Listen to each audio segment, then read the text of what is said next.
سلام بیننده ها و شنونده های عزیز رسانه اجتماعی باران پلاس، خوش آمدید به اخبار داغ این ساعت با من زرمینه سادات. کمیسیون تدارکات ملی امروز در نشستی به ارزش حدود 1 میلیارد افغانی پروژه های مختلفی را منظور کرده است. در این نشست که با حضور ملا عبدالغنی برادر امروز برگزار شده است، قرارداد 16 پروژه منظور شده که ارزش مجموعی آن 1 میلیارد افغانی می شود.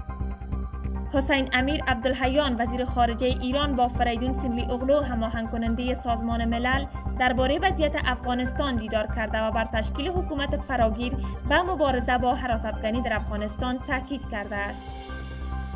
سخنگوی امارت اسلامی گفته است که آزادی شهروندان اهل تشیع افغانستان در برگزاری مراسم‌های ماه محرم در کشور محفوظ است. ذبیح الله مجاهد در یک خبرنامه افزوده که نیروهای امنیتی برای تأمین امنیت مراسم‌های ماه محرم تدابیر کامل را گرفته‌اند. در خبرنامه همچنان آمده است که گردهمایی‌های بزرگ و رفت و آمدهای گروهی به هدف تأمین امنیت خوبتر محدود شده و دیدگاه علمای اهل تشیع نیز در این راستا گرفته شده است. ملا حسن آخون رئیس وزیران امارت اسلامی پیش از چاشت امروز از قندهار به کابل بازگشت.